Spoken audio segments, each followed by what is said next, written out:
that? 220. Legs are hot.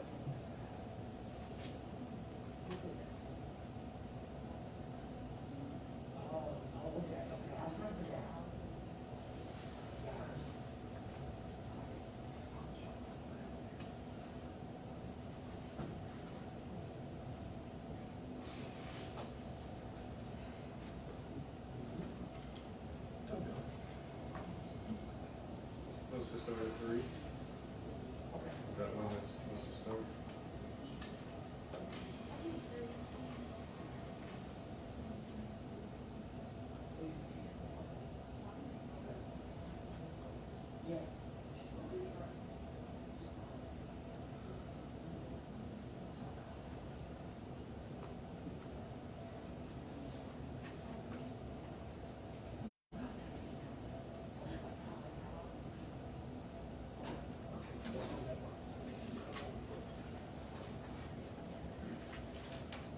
Okay, cool.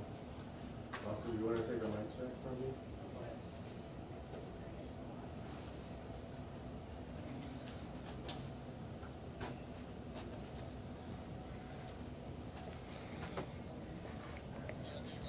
Mic check. 1 2 1 2 3 4 5. Check check check. Mic check. Mic check. All right. Thank you. All right. Dave, I may need a second to reconnect, buddy. Dave, I may need a second before they start. I've had to reconnect.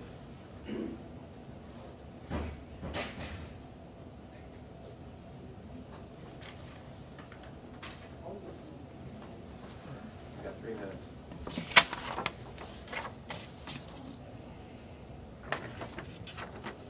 Hey, Dave.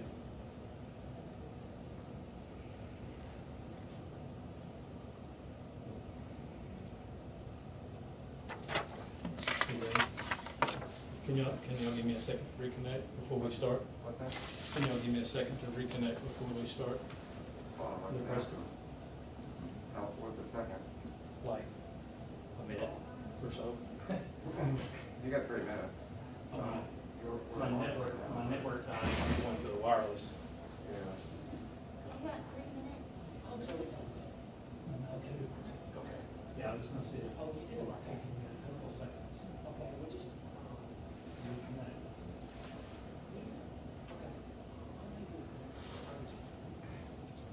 just to give some details.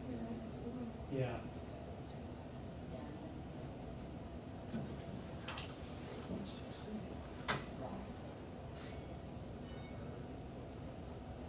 Okay. Okay, I'll do it. I'll do it. No, it's a wire. Oh, you did, okay.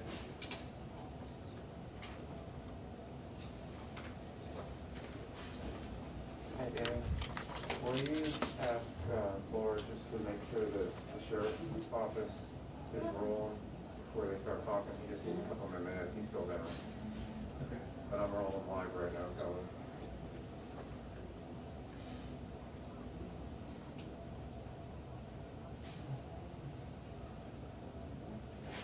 I got 60 people watching up the link, nothing screen, so. Yeah, I know, it's weird.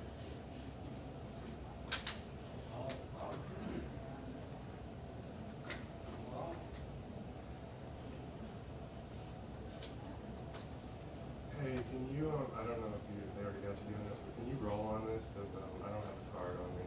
Okay. Thanks, man. I appreciate it. Bye.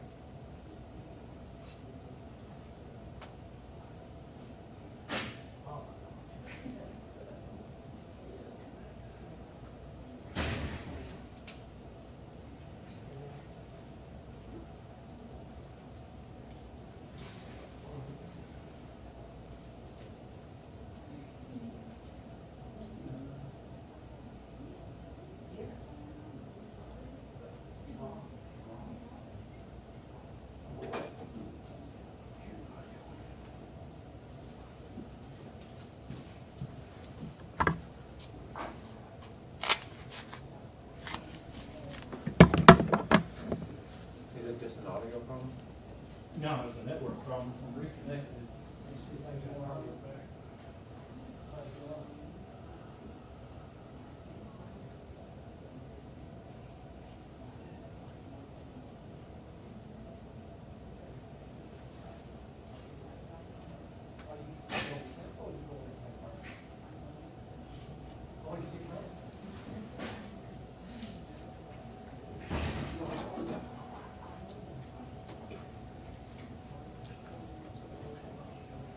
minutes.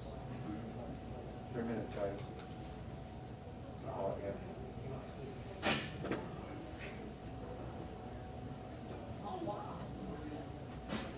Say hi to all the 81 people who leave this one. You're more of a visual person than All right, everyone, don't do as I do. Please silence your cell phone. We are live. We are live.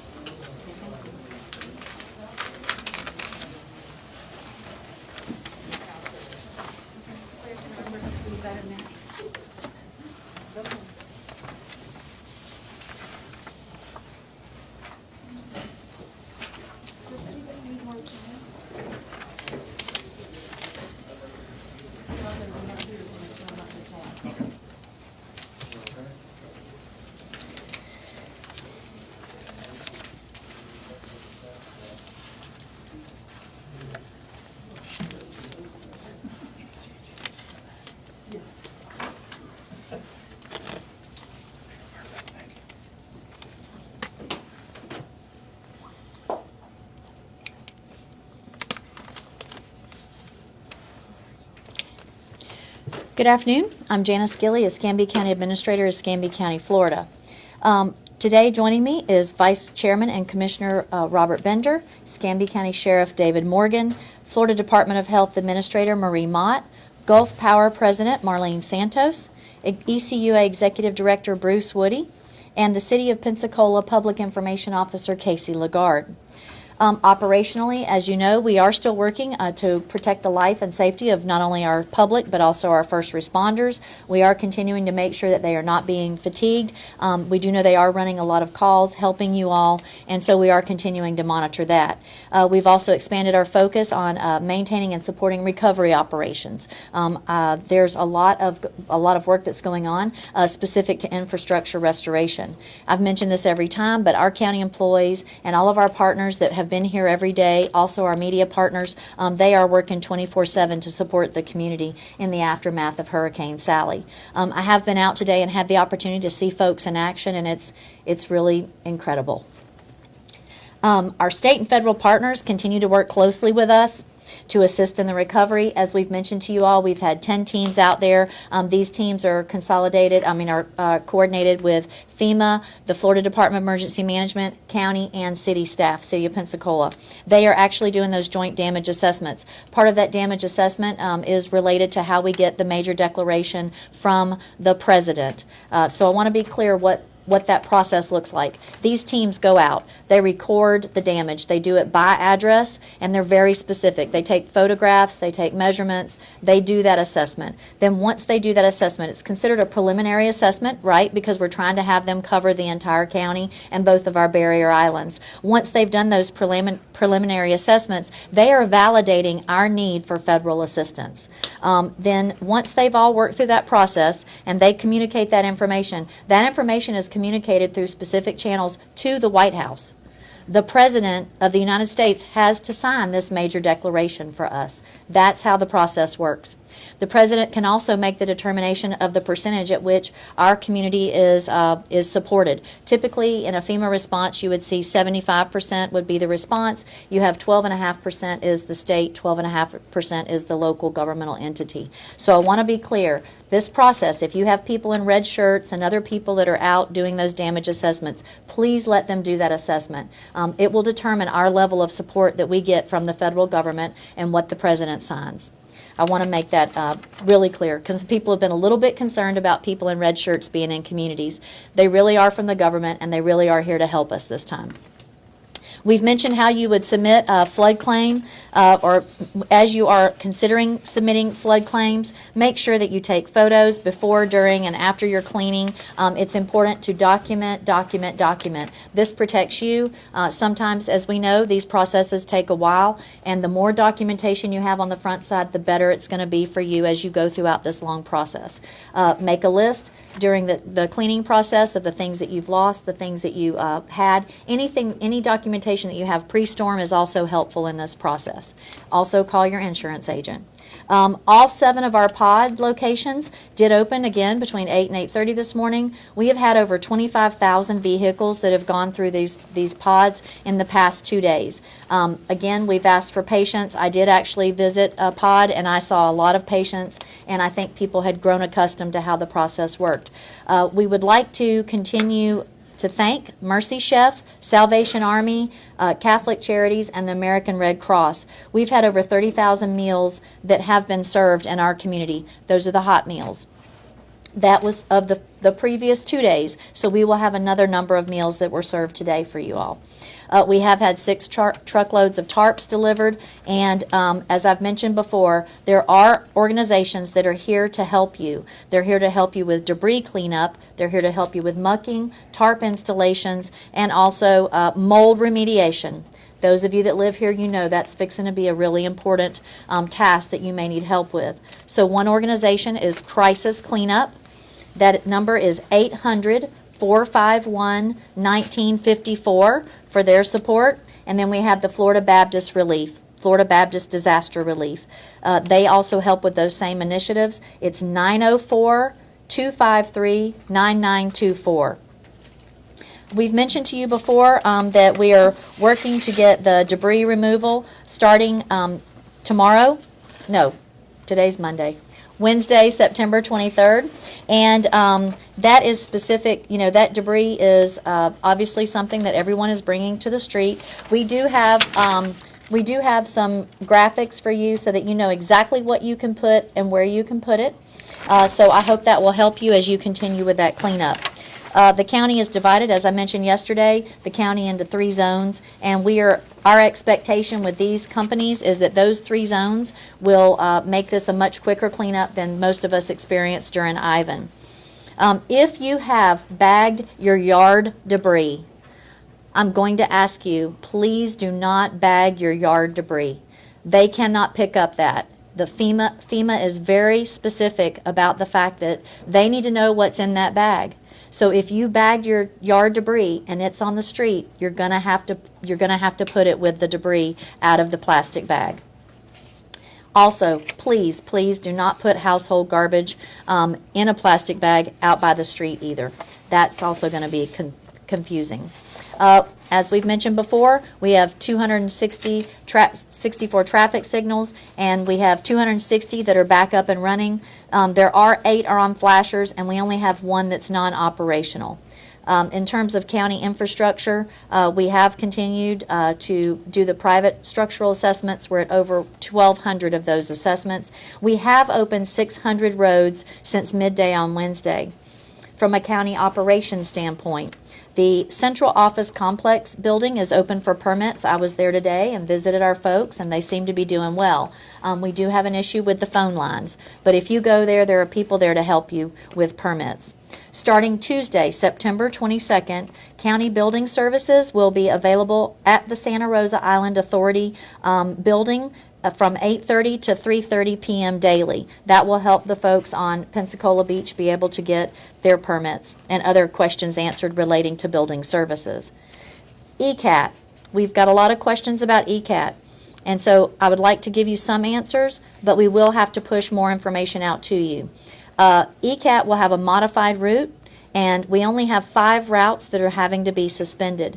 Because our buses may experience possible traffic delays due to detours and debris, the buses will be running every 2 hours. And the final routes departing ECAT and downtown will be at 6 p.m. this week. This modified schedule will run until Saturday. UWF trolley service will resume on Thursday, September 24th. And the ECAT, it's ECCT, which is the Escambia County Community Transportation and Paratransit Services, will resume tomorrow.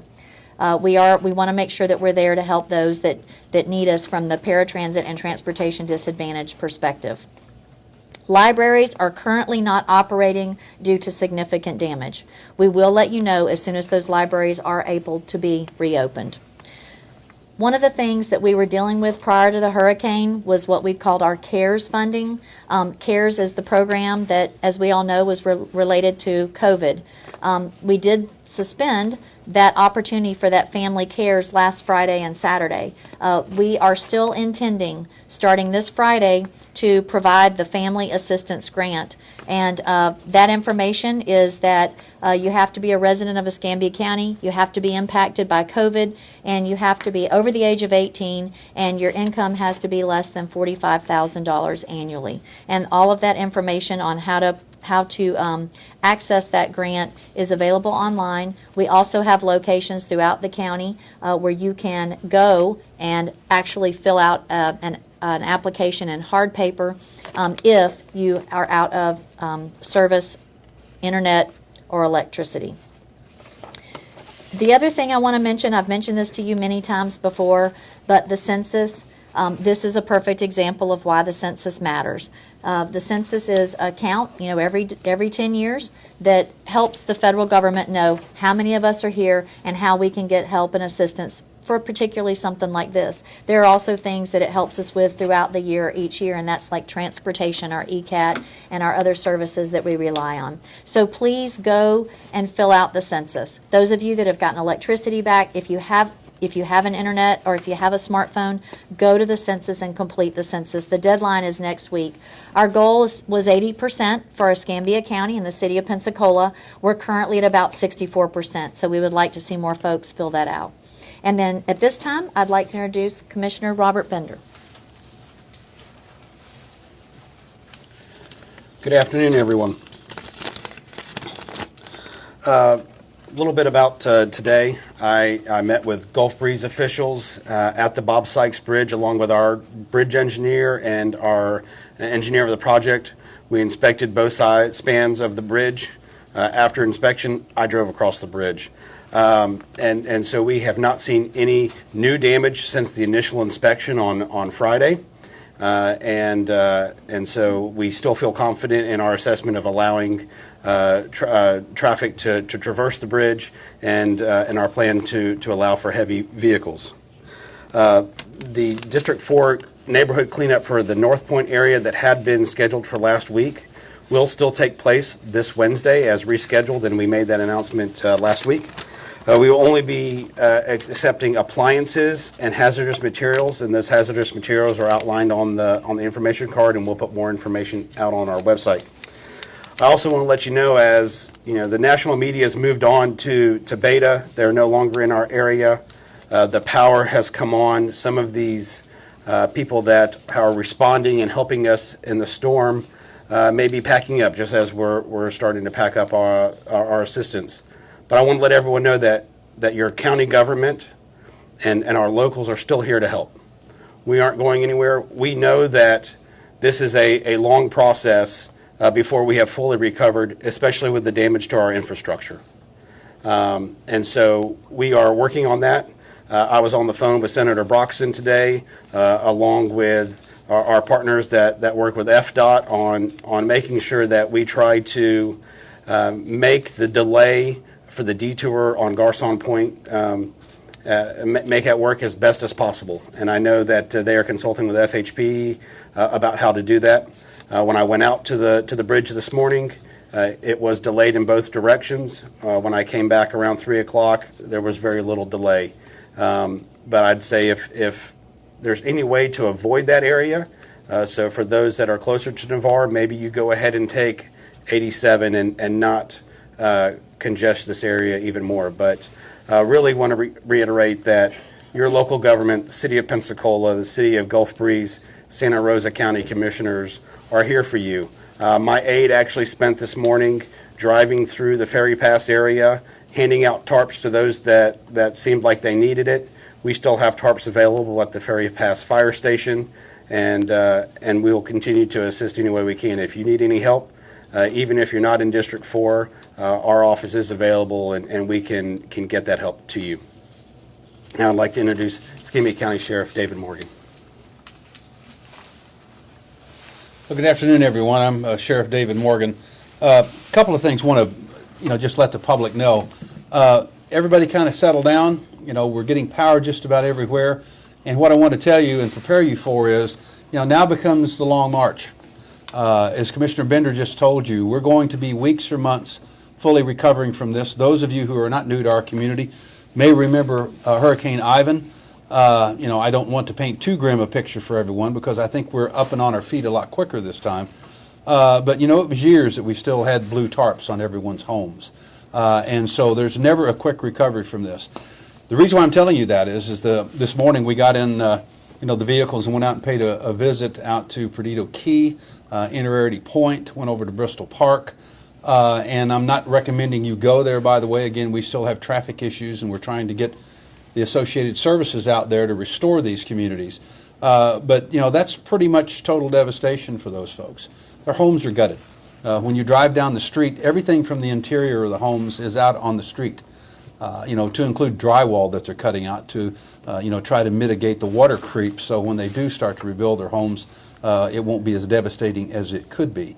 And that's anything that's in the ceiling. They're pulling all the insulation out of the ceiling. So it looks like a war zone in these areas. But I will tell you, as we always are in Escambia County with our resilience, the folks are out there working hard. We're going to continue with increased patrols in the different areas of Escambia County. I would tell the folks that are good capitalists out there working today. You say, what's a good capitalist? Well, a good capitalist is some people we observed out in Bristol Park specifically, and they're in other areas of the county, where you're out in your pickups with the trailer and you're picking up what? Scrap metal. You're picking up furniture that you think you can, restore and sell at a flea market or whatever. We encourage that. That's activity that is legal. As long as you're picking up items that are on the street, then that means it is trash to be picked up or disposed of in some way.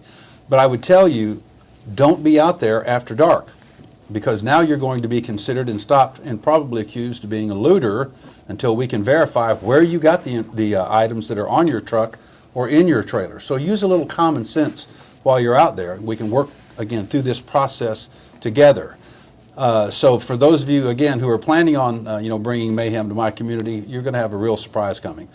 We just had a meeting this afternoon to realign many of our patrols. We know there's now areas which have power up. People are back in their homes. So we're pulling deputies out of those districts that we feel to be, very secure at this point, and we're placing them in those areas which do not.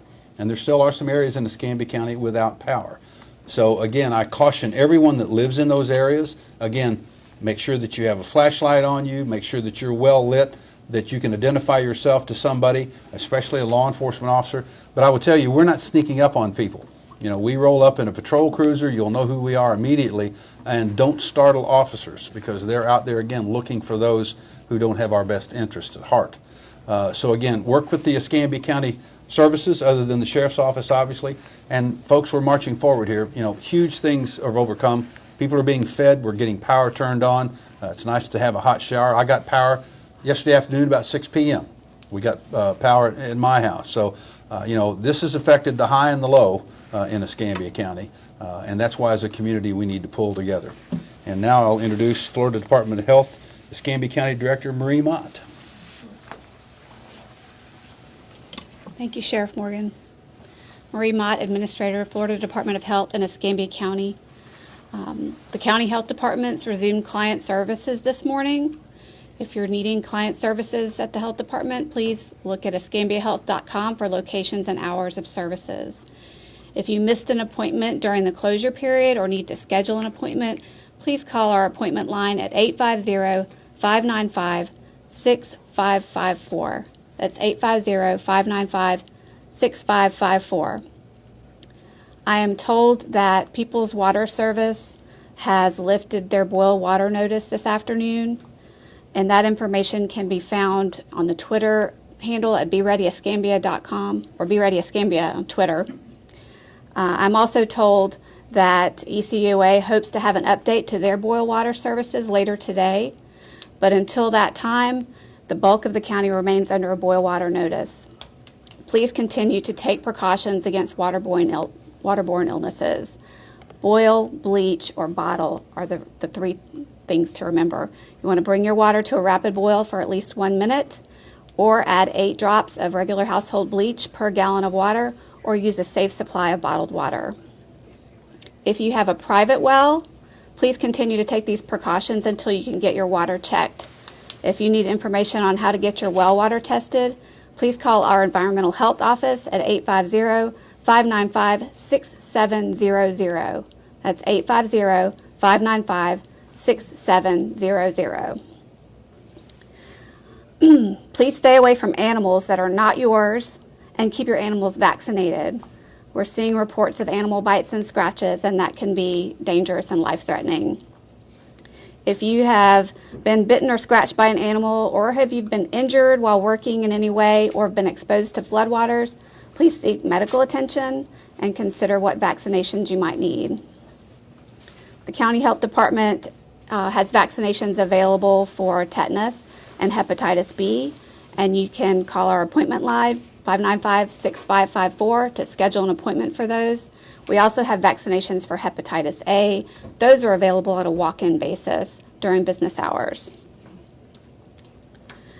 If you are continuing to run a generator to power your home in any way, please remember that carbon monoxide output from generators is dangerous, and you want to make sure that you are running your generator at least 20 feet away from any open doors or windows and not in an enclosed area. Carbon monoxide is an odorless, colorless, tasteless gas and can be fatal. All our information, again, can be found on our website at escambiahealth.com, and you can follow us on Twitter for our latest releases of information at Healthy Escambia. And now I would like to introduce Gulf Power President Marley DeSantos. Good afternoon. So at this point, we have we have about 4,000 customers without power, and we've restored power to 98% of the customers that were affected by Hurricane Sally. And actually, that's one day ahead of what we expected. We shared yesterday that we would have 95% of the customers here in Escambia County restored by midnight tonight, and as of now, we have restored 97% of the customers. Please know that if you are still without power, our crews are working to get you power as soon as possible, sometime today. And most importantly, I have to tell you that none of our employees have been hurt, so we have done all of this safely. And so now, as Gulf Power sort of winds down what we call the major part of the restoration effort, we're starting to close our staging sites today and releasing some of our crews. However, I want you to know that we're keeping a large number of crews still here, and we will not stop working until 100% of our customers are restored. There is some important information that I'd like our customers to know during this phase of our restoration. So first, if you don't have power and for some reason you think that we may not know about it, please check your breakers and, of course, report your power outage either through the Gulf Power app or call us at 1-800-GU-POWER. For our customers who are still needing to make electrical repairs to their homes before they can accept power from us, once you make those necessary repairs using a licensed electrician, please call us so that we can go ahead and reconnect you. So our first priority after a storm is restoring power to our customers. But now we'll begin some follow-up work throughout all of the impacted areas. So we will be coming around to pick up damaged equipment that our crews may have left behind. Please make sure that you don't put any yard debris on top of our equipment because that can be very dangerous. We'll also be doing some work to return our system to its normal state. So our crews will be doing work that you'll be able to see, like, for example, fixing poles that may be leaning. So, if you see those, don't worry. We're going to have folks assessing and, making sure that all of that gets done throughout the next couple of weeks and months. We're not sure yet how long all that will take. And we'll also be doing some work using drones that are going to be taking thermal scans of our system to ensure that our equipment is working properly and identifying any issues that we may have. So we still, have work left to do after we restore all of our customers to ensure that we will continue to deliver to you safe and reliable power. I want to take a moment and thank our customers today for their continued patience, for all the support that they have shown us. We know that not having power is really difficult, and I hope that you feel that we have done a really good job in trying to get that to happen as quickly as possible. I also want to thank all the mutual assistance crews. I'm sure many of you saw them. They came from 24 states to help us get our lights back on. And so, I thank them. We've also had incredible support from our sister company, Florida Power and Light, that sent over 2,000 workers that have helped us. They've not only sent workers, but they brought in new processes, technology, and it has truly been invaluable. I also want to thank our city and county officials and businesses and communities. This is truly a partnership, and we could not have done it so quickly without them. And lastly, all our Gulf Power employees.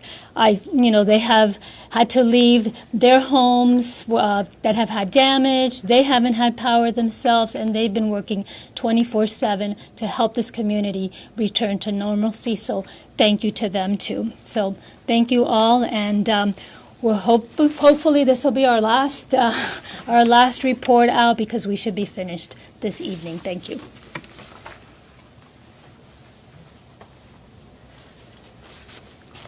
Good afternoon. My name is Bruce Woody. I'm the Executive Director of the ECUA. We continue to request your consideration for water consumption.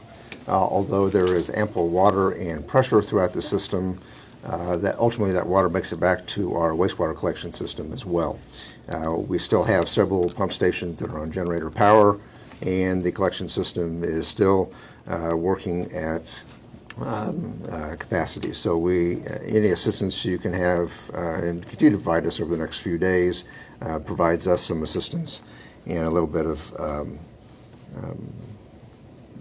better ability to continue to provide the good service that we are. I would also ask and advise that as you place yard waste out near the curb, please do not stack that yard waste near a fire hydrant, over water meters, over transformers, or other utility pedestals. Keep in mind that whether it's the city, county, federal contractors, or ECUA, that when that yard waste is picked up, sometimes it will be picked up with mechanical equipment, and we certainly don't want to damage anything that might be out of view of the workers who are doing that work. ECUA's phone system has been returned to service. I'd like to express my appreciation to Cox Cable for their hard work to get that accomplished. Our customer service number is 850-476-0480. That's Monday through Friday from 8:30 a.m. to 5 p.m. Our emergency after-hours number is 850-476-5110. During the time that we've been out of service, I certainly appreciate all of the hard work of the many volunteers here at the Citizens Information Line who have taken an extra inordinate number of calls while our service line was down. On the water side, we have 25 wells in service. As I said, where we have ample capacity and pressures throughout the system. 19 of those are on utility power, and 6 of them are on generators, but that is changing over time. The item that's of most concern to most folks, we did complete our first round of sampling and testing yesterday. 185 out of 186 tests passed with flying colors. We did a retest at 1 location. Statistically, that is really quite well. We have a second round of tests then that were completed, samples that were completed by 3 p.m. yesterday, and hope to have our final test results by 6 p.m. tonight. We will issue a press release formally releasing the boil water notice when we have the test results back, not until then. If there are any areas that need an additional second round of tests, we will identify those areas in that press release. Wastewater system is otherwise running well. We only have 27 out of 400 pump stations that remain on generator power. But we still are running at capacity in the same way that the rivers were continuing to take water for several days after the event. Likewise, our system, as it comes back online and people start consuming water, is contributing a larger than normal volume to our wastewater system. So while we're on generator power, we request your continued assistance. Thank you so much to all of our customers and with your patience during this time. We've got great assistance from these community partners that you see behind me, Sheriff's Department, Police Department, et cetera, who escorted us as we were getting samples and testing protocols completed. It's this partnership that has served you so well over these last several days. Thank you. Next, I'd like to introduce Public Information Officer Casey Lagarde. Good afternoon. I'm Public Information Officer Casey Lagarde with the City of Pensacola. I'm filling in for Mayor Robinson as he had some city council meetings to go to this afternoon. Just a few updates. The mayor did give some updates during his weekly press conference this morning. If you'd like to watch that, it is available on his Facebook page at facebook.com/Pensacola Mayor. An update on tree clearing. Our staff and contractors are continuing to work to clear our roadways. We had about 353 trees that were reported down in city roadways. Those are just the ones that are blocking roads. As of this afternoon, we expect, I think we had cleared as of yesterday about 314 of those, but we expect all of those to be cleared by the end of the day today. But just a reminder that at this point we are focused on just road clearing. So if we clear the tree out of your street, but it's still on the side of the road, don't worry, we will be back for it. We're just focused on getting those roadways clear right now. If there's a downed tree on your street and it has not been removed by tomorrow, again, this is in City of Pensacola limits, please call City of Pensacola Parks and Recreation at 850-436-5670. Again, if you have a tree that is blocking your street in the City of Pensacola and it's not removed by tomorrow, that number is 436-5670. Of the city's 92 signalized intersections, only 4 remain not working, and that's due to lack of power, so that may change as Gulf Power continues to get that restored. So just remember to treat those as a 4-way stop. And we're continuing some damage assessments for the city. We have completed damage assessments of city building facilities, and the current damage estimate for just the building facilities is approximately $10 million. But we are still assessing our parks and recreation and our waterfront facilities, so we do expect that number to go up, and we'll have those totals within the next week or so. Tarp and water distribution, we did have tarps and water this afternoon at our community centers. Those have all been distributed. So that started at 2 p.m., but if you're heading to one of those community centers, unfortunately, we do not have any more supplies for the day. So again, that's at city community centers. Between our community center distribution today and our tarp distribution yesterday at Pensacola Fire Stations 1 and 6, the city distributed over 1,000 tarps. We are also going to have Red Cross providing hot meals starting tomorrow, September 22nd, from 11 a.m. to 5 p.m. That will be at the Bayview Senior Center, which is at 2000 East Lloyd Street in Pensacola. This will be a walk-up food site. Again, it's hot meals through the American Red Cross. A walk-up food site, so they'll be available to go. And meal distribution will continue each weekday from 11 a.m. to 5 p.m. As long as there's a demand for it. So we'll keep you guys posted on how long that continues, but it will definitely be tomorrow at the Bayview Senior Center. An update on recycling. So recycling for City of Pensacola sanitation customers is going to be temporarily on hold due to the damage at the ECUA recycling facility. So our recycling is processed at their facility. Unfortunately, it was significantly damaged during the hurricane. We expect it to resume in late October, but again, that will be dependent on when those repairs can be made at ECUA. So we'll be sure to keep you updated on that. City of Pensacola sanitation customers are asked to only use their black garbage cans until further notice. Because again, those materials will not be recycled if you put your brown can out. And we don't want to contaminate those cans, so just go ahead and only use your black cans. And debris pickup, I know everyone has a lot of debris out and they're anxious to get that removed. Our debris contractor began picking up debris this morning for City of Pensacola sanitation customers. They'll be working their way through the neighborhoods really until further notice. We'll probably make several passes.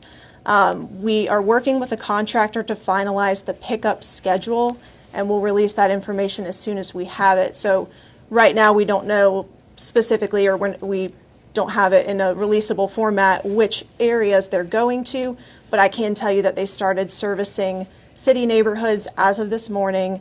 They'll probably be making several passes, so if they don't get your items on the first pass, please push them to the curb and they'll get them the next time.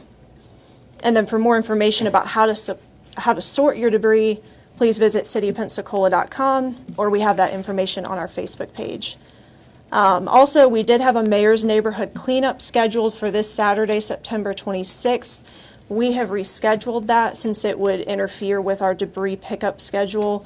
Normally, that's where residents can put items at the curb to be picked up free of charge. However, at this point, everyone's pretty much getting a mayor's neighborhood cleanup. It's going to be ongoing. We did reschedule that, the September neighborhood cleanup. So if you're in that cleanup area, it's been rescheduled to Saturday, November 21st. But again, if you have items out at the curb, just leave them there because they will be picked up. One last announcement that just came in before the press conference. The Citizens Police Advisory Committee meeting that was had been rescheduled for tomorrow, has now been canceled. So their next meeting will be October 6th. I encourage you to just continue to monitor our website and our Facebook page at City of Pensacola for the latest updates, and we'll do our best to keep you informed. And I will turn it back over to Administrator Gilly for questions. Yeah, excuse me, ladies and gentlemen, you wonder why I stepped out a minute ago. We just got another report late last night on another missing boater in Escambia County that occurred during the storm. This lady went out on the 16th, in the afternoon of the 16th, and to the family and friends, forgive me, I'm sure I'm not going to get her name correct. I'm sure that it's Polish. It's Agnieszka Sobrowska. I believe that's about as close as I'm going to get. I don't profess to speak Polish. She's 45 years old. She went out in a kayak on the night of the 16th. If you have any information on her whereabouts, by the way, her photo and information will be posted on the Escambia County Sheriff's website and also on WEAR and also Channel 5 and Channel 10. They're carrying that. So another boater who went out during the storm that we'll be looking for. So again, if anyone picked her up, if you have any information when you see her photo, please call the Escambia County Sheriff's Office. Thank you. Okay, thank you. So I did want to give you an update on curfew. This morning, the countywide curfew did end, but we are going to be under a curfew on Perdido Key until Thursday, September 24th. That curfew on Perdido Key is going to be from 10 p.m. in the evening to 6 a.m. in the morning. So I wanted to make you aware of that. As many of us have mentioned, and as Marie mentioned earlier, generators are still an issue. We called the hospitals just to check and see what kind of visits they were having, and I believe they said there were 7 that were specifically related to carbon monoxide and generators. That's a substantial number in our community, so please, please pay attention to your generators. The other one was actually, the other high volume number were dog bites, animal bites. So please, just don't approach a strange animal. Follow all the typical rules that you would follow in regards to any kind of animal that's not your own. The other thing is price gouging. As I was out driving around, as many of you are out driving around, I'm sure you're starting to notice sometimes we have a lot more tags from folks, maybe not necessarily in our community. So if you need to report fraud, or if you have someone come asking to do a job for you for cash, as we've mentioned before, or if people have actually asked you to do a job in an amount that you think does appear to be exorbitant, or if you're visiting a store or something else and you feel like you're being asked to pay a price that seems way above the normal price, please call the price gouging hotline, which is 1-866-9-NO-SCAM, and numerically that is 866-966-7226. Our Citizens Hotline is still continuing to be available.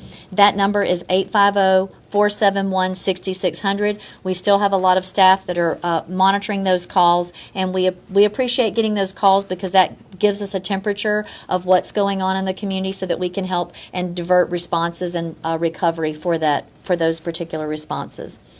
Continue to visit myescambia.com Storm Center, and also our Be Ready Facebook and Twitter. You always get in trouble when you name just one particular group. And yesterday when I named all of our media partners, I named them as if you all could see them on that side. But they have all been with us every single day, every single meeting that we've had here. And I'd just like to mention the ones that are actually in the room with us. But we know that there are others that are not in the room that are also participating. But it's important. The Pensacola News Journal, Channel 3, Cat Country, 1620. I know they've been going 24 hours as most media, and it's been an amazing support. We've also had in-week here, Rick Outson. So I'm not being specific about loving them more, but I will tell you they have been here every time we've opened the door, and we've really appreciated their support and their communication to you all. So with that, I'd like to answer any questions you have. Have the pod sites been closed today? Yes, sir. They will close today at 5 p.m. We will be keeping some resources in the community. One of the things that I've had communications with Gulf Power about is how important it is for us to know how many people may not be able to have power restored, not because they haven't made every effort, but maybe because the facility or the structure is damaged to an extent that it can't receive power, whether that is because of water or because lines, aren't still connected to that structure. We have to know from a services perspective how many people in our community need those services and supplies. So we have been working with the state on keeping supplies in our community. What's the status of the hot meal sites? I know Casey talked about the Bay Senior Citizen Center. We're going to still have hot meals at some locations for a while? Yes. I do know that Mercy Chef is going to be at Brownsville until Wednesday, September 23rd. The Salvation Army has given me 8 places where they can provide meals, and the Red Cross is continuing to provide meals at Olive Baptist Church.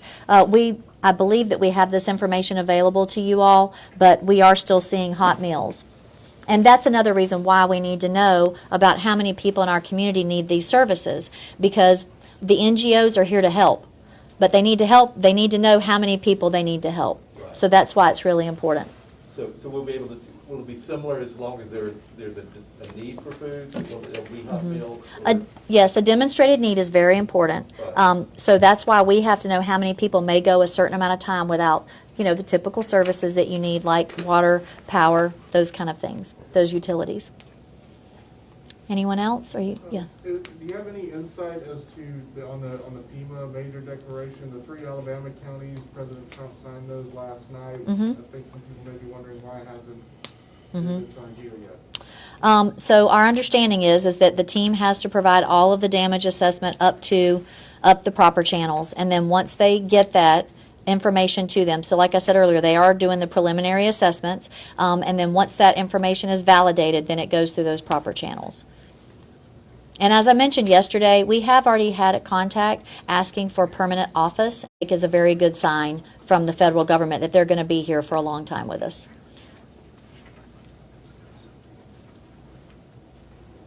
Oh, tomorrow we will be closing our shelter. Red Cross has been managing the shelter for us. What they will do is they will do the assessment of anyone there who needs a place to go. We were down, I think, to about 130 people still in the shelter. So what Red Cross is currently doing is they're doing their assessment of how many of those need a place to go, and they will do that by noon tomorrow and take care of those individuals. On the CARES Act, the governor signed the second round of funds on Friday. Do we know how much money we're getting in this second round? So I would say that the preliminary estimation appears to be 11 million. That's kind of what my guess. It's about 11 million, but obviously, as you know, we'd like to validate that. The other thing is that I would say that, you know, as we mentioned earlier, we had looked at a plan that would have different expenditures come out of that particular CARES Act. We will be discussing that with the commissioners on Thursday as to what they would like us to submit as our plan for future expenditures. I think we all know that family emergency assistance is probably going to be something that's going to be a high priority on their discussion list. Okay? Again, thank you all. Thank you all so much.